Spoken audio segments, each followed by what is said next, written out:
인생 최고의 성공을 거둔 바로 그 순간 모든 것을 잃어버린 한 남자가 있습니다. 이게 어떻게 가능했던 걸까요? 바로 이 질문이 오늘 우리가 풀어볼 미스테리입니다. 성경에 나오는 선지자 요나 이야기의 가장 큰 수수께끼죠. 역사상 가장 성공적인 임무를 완수했는데 왜 기뻐하기는커녕 분노에 휩싸였을까요? 오늘 이 미스터리를 풀기 위해서 우리는 5개의 단계를 따라가 볼 겁니다. 먼저 요나의 그 이해할 수 없는 분노에서 시작해서요. 사건의 열쇠를 쥔 40일이라는 시간을 들여다볼 거예요. 그리고 그 시간 동안 니느웨는 어떻게 변화하고 요나는 어떻게 무너졌는지 그 둘을 비교해 보면서 이 모든 게 결국 어떤 비극으로 이어졌는지 차근차근 살펴보겠습니다. 자, 그럼 이 기묘한 이야기의 첫 장으로 한번 들어가 보시죠. 모든 게 완벽하게 성공한 바로 그 순간, 이야기는 승리의 환호가 아니라 섬뜩한 분노로 시작됩니다. 한번 상상해 보세요. 내가 전한 메시지 하나 때문에 도시 전체가 회개를 한 겁니다. 이건 뭐 역사의 길이 남을 어마어마한 성공이죠. 보통 사람이라면 당연히 기뻐서 눈물이라도 흘렸을 텐데, 그런데 요나는요? 완전히 정반대였습니다. 성경을 보면 매우 싫어하고 성을 냈다고 되어 있거든요. 도대체 무엇이 그를 이렇게까지 분노하게 만들었을까요? 이 분노의 진짜 이유, 그 실마리는 의외의 곳에 있습니다. 바로 40일이라는 시간 속에 말이죠. 이 40일은 그냥 시간이 흘러간 게 아니었어요. 두 개의 운명이 완전히 정반대 방향으로 엇갈리는 그런 무대였습니다. 요나가 전한 메시지는 아주 간결하고 강력했습니다. 40일이 지나면 니느웨가 무너지리라. 딱 이 한 문장이었어요. 그리고 이 한마디로 거대한 도시의 운명을 건 40일간의 카운트다운이 시작된 거죠. 근데요, 이 40일은 그냥 심판을 기다리는 시간이 아니었습니다. 이 기간 동안 정말 놀라운 일이 벌어지는데, 한쪽에서는 구원을 향한 필사적인 몸부림이, 다른 한쪽에서는 파멸을 향한 기이한 추락이 동시에 바로 같은 시간 안에 일어나고 있었습니다. 바로 이 지점, 여기가 이 이야기의 가장 큰 역설을 보여주는 부분입니다. 보세요. 한쪽 니느웨라는 도시는요, 회개를 통해서 영적으로 변화하고 상승하고 있었어요. 그런데 바로 그 변화를 이끌어낸 선지자 요나는 정반대로 영적으로 급격하게 변질되고 무너져 내리고 있었던 거죠. 아니, 어떻게 이런 일이 가능했을까요? 자, 먼저 기적을 만들어낸 니느웨의 40일을 좀 더 자세히 들여다보죠. 이들은 대체 어떻게 멸망 직전에서 살아남을 수 있었을까요? 니느웨의 반응은 정말 놀라울 정도로 즉각적이고 또 전면적이었습니다. 여기 보시는 것처럼 왕부터 백성, 심지어는 가축까지 모두 금식을 했어요. 모두가 죄를 뉘우친다는 뜻으로 거친 베옷을 입고 자신들의 폭력적인 삶에서 돌이키기 위해서 정말 간절하게 기도했습니다. 이건 그냥 보여주기식 쇼가 아니었어요. 말 그대로 도시 전체가 살아남기 위해 벌인 필사적인 영적 싸움이었습니다. 이건 단순히 나쁜 습관 몇 개 고치는 수준이 아니었습니다. 그들은 자신들의 도시를 오랫동안 지배해왔던 그 폭력성, 부패, 이런 근원적인 악한 기운 자체를 뿌리 뽑으려고 했던 겁니다. 말 그대로 도시의 영혼을 대청소하는 작업이었죠. 그리고 이 영적인 대각성 운동의 스케일이 정말 어마어마했습니다. 성경 기록을 보면 당시 니느웨에는 아직 옳고 그름을 판단하지 못하는 어린아이들만 12만 명이 넘었다고요.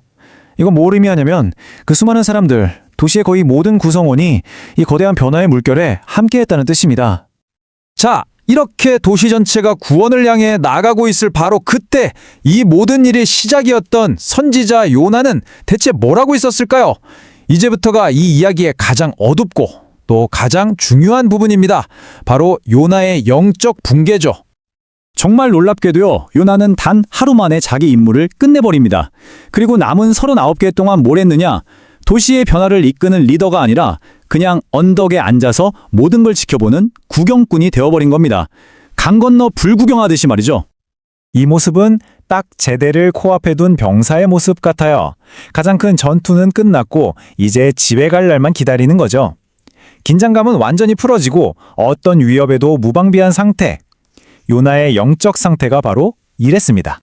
니느웨 사람들은 자기 내면의 적과 치열하게 싸우고 있었는데 아이러니하게도 요나에게는 싸울 적도 견뎌야 할 고난도 없었습니다. 그리고 바로 그 평온함이 그를 영적으로 완전히 무장해제시켜버렸습니다. 영혼의 대문을 그냥 활짝 열어둔 채 무방비 상태가 된 거예요. 그리고 바로 이 무방비 상태가 정말 끔찍한 결과를 불러옵니다. 이 이야기의 해석은 신약 성경에 나오는 한 비유를 통해서 다음에 무슨 일이 일어났는지를 아주 충격적으로 설명하는데요. 집이 비고 깨끗하게 청소되었더니 나중 형편이 처음보다 훨씬 더 나빠졌다. 이 구절이 요나와 무슨 상관이 있는 걸까요? 이게 바로 빈집 이론입니다. 니느웨 사람들이 회개하면서 쫓아낸 그 모든 폭력, 증오, 부패의 악한 영들이 갈 곳을 잃고 떠돌다가 마침 영적으로 텅 비어버린 빈집 같았던 요나에게로 전부 몰려들었다는 해석이죠. 한 도시를 떠난 악이 한 사람에게로 집중된 겁니다. 결국 이게 핵심입니다. 가장 큰 성공의 순간에 찾아온 영적인 나태함, 그 안일함이 오히려 그를 이전보다 7배나 더 악한 상태로 만들어버렸다는 것. 그의 분노는 단순한 실망감 정도가 아니었던 겁니다. 그의 영혼이 완전히 다른 무언가에 사로잡혔다는 증거였던 거죠. 자, 그럼 이게 그냥 한 선지자의 개인적인 실패로 끝났을까요? 안타깝게도 전혀 그렇지 않았습니다.